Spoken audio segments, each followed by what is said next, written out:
warahmatullahi wabarakatuh. Selamat pagi Ibu Weni Krisnasmi SPD MPD dan teman-teman yang hadir di rumah sini.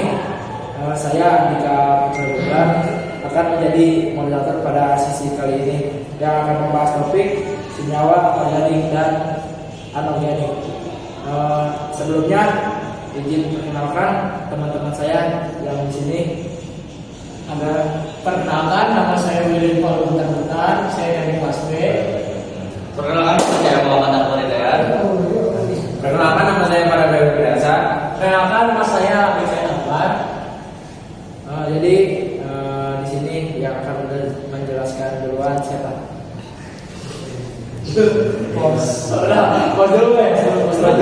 Definisi dari senyawa organik. Senyawa organik adalah senyawa kimia yang mengandung unsur karbon dan hidrogen, serta seringkali unsur-unsur lain seperti oksigen, nitrogen, sulfur, dan fosfor.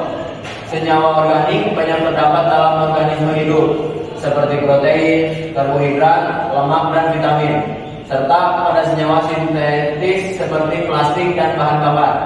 Contoh senyawa organik antara lain yaitu ada metana atau CH4, glukosa atau C6, H12O6, dan etanol C2H5OH. Di sini ada senyawa anorganik. Senyawa anorganik adalah senyawa yang umumnya tidak mengandung unsur karbon, hidrogen sebagai komponen utamanya, walaupun ada pengecualian seperti karbon dioksida dan karbonat. Senyawa ini biasanya terbentuk dari unsur-unsur mineral dan atau dalam reaksi kimia di alam non biologis. Contoh senyawa anorganik yaitu meliputi air H2O, natrium klorida NaCl, dan asam sulfat H2SO4. Ciri-ciri khas senyawa organik. Kandungan yang pertama, kandungan karbon. Sebagian besar senyawa organik mengandung unsur karbon, biasanya terikat dengan hidrogen C sampai H. Yang kedua adalah kehadiran ikatan kovalen. Ikatan atom-atom dalam senyawa organik umumnya berupa ikatan kovalen yang membentuk struktur molekul kompleks. Yang ketiga, berasal dari makhluk hidup. Senyawa organik seringkali ditemukan dalam makhluk hidup seperti karbohidrat, protein, lemak, dan asam nukleat. Yang keempat, reaksi kimia yang lebih lambat. Senyawa organik cenderung memiliki reaksi kimia yang lebih lambat, terutama pada kondisi suhu dan tekanan yang normal. Yang kelima, kelompok fungsional. Senyawa organik sering mengandung kelompok fungsional seperti OH, NH2, COOH yang mempengaruhi sifat kimia dan reaksi kimia. Ciri-ciri khas senyawa anorganik. Yang pertama, tidak mengandung karbon hidrogen kecuali beberapa senyawa tertentu. Sebagian besar senyawa anorganik tidak mengandung ikatan karbon hidrogen, meskipun ada pengecualian seperti karbon dioksida CO2 atau karbon monoksida CO. Yang kedua, ikatan ionik dan kovalen. Senyawa anorganik bisa memiliki ikatan ionik seperti garam atau ikatan kovalen seperti air. Yang ketiga, berkaitan dengan benda mati. Senyawa anorganik umumnya ditemukan di alam tahan hidup seperti mineral, air, dan gas. Yang keempat, sifat yang lebih sederhana.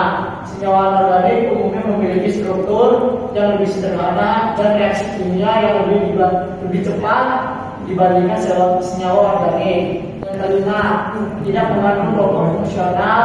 Senyawa anorganik umumnya tidak mengandung kelompok fungsional kompleks seperti pada senyawa organik. Contoh senyawa organik yang pertama ada glukosa C6H12O6. Karbohidrat sederhana yang berfungsi sebagai sumber energi utama bagi tubuh. Yang kedua ada protein, misalnya albumin. Ada makromolekul yang terdiri dari asam amino, penting untuk fungsi biologis seperti membentuk otot dan enzim.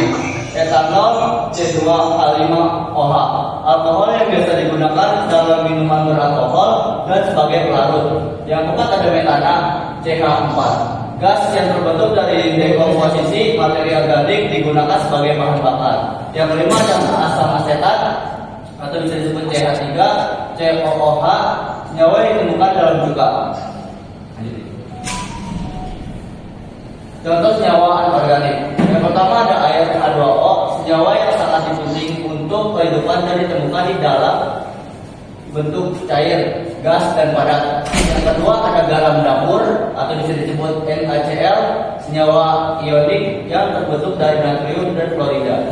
Digunakan dalam kehidupan sehari-hari. Asam sulfat, H2SO4, asam kuat yang sering digunakan dalam industri kimia dan pengelolaan logam. Yang keempat ada karbon dioksida atau bisa disebut CO2, gas yang terbentuk dari pembakaran bahan bakar fosil dan proses respirasi, serta digunakan dalam fotosintesis oleh tumbuhan. Yang kelima ada amonia atau bisa disebut NH3, senyawa yang digunakan dalam pembuatan pupuk dan industri kimia.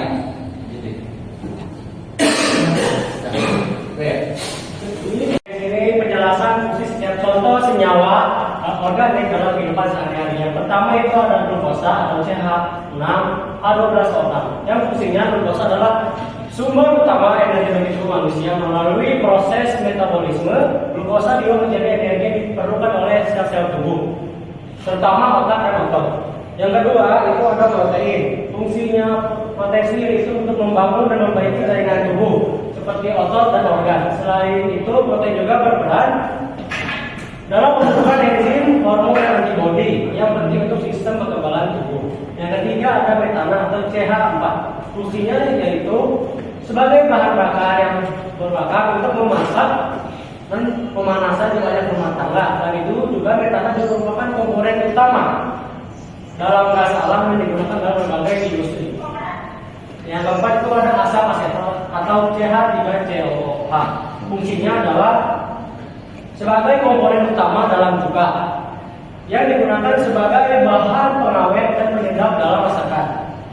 Selain itu, asam asetat juga digunakan dalam industri kimia untuk membuat plastik, tekstil, dan produk lainnya. Yang kelima itu ada etanol atau C2H5OH yang fungsinya untuk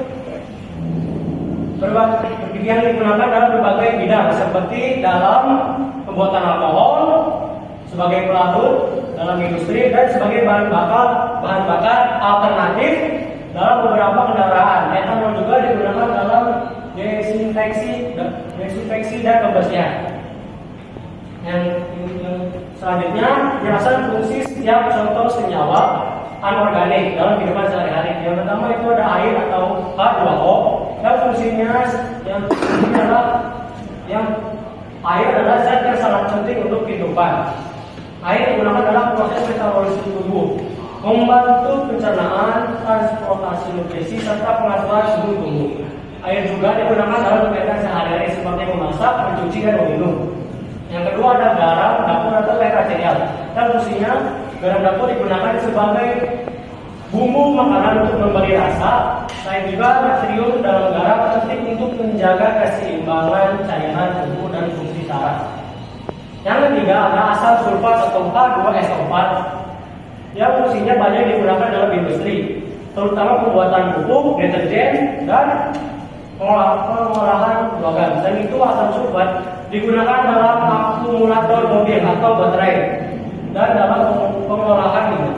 Dan yang keempat ada karbon dioksida atau CO2 yang fungsinya diperlukan dalam fotosintesis tanaman, di mana tanaman mengubah CO2 menjadi glukosa dengan bantuan energi matahari. Contoh dalam kehidupannya, CO2 dihasilkan oleh proses respirasi manusia, hewan, dan tumbuhan, serta digunakan dalam pembuatan minuman berkarbonasi. Yang kelima ada amonia NH3 yang digunakan dalam industri pembuatan pupuk, bahan pembersih rumah tangga, dan dalam proses pendinginan atau sebagai refrigeran. Dalam tubuh, amonia juga terlibat dalam proses pengeluaran limbah nitrogen melalui kulit. Sekian ya. Terima kasih kepada teman-teman kelompok yang telah menyajikan presentasi yang sangat bermanfaat hari ini. Kita semua telah mendapatkan banyak wawasan baru yang tentunya akan memberikan kontribusi positif dalam materi tersebut. Saya juga ingin mengucapkan terima kasih kepada teman-teman yang telah mendengarkan. Semoga presentasi hari ini dapat memberikan inspirasi dan motivasi bagi kita semua. Terima kasih. Wabillahi taufiq wal hidayah. Wassalamualaikum warahmatullahi wabarakatuh.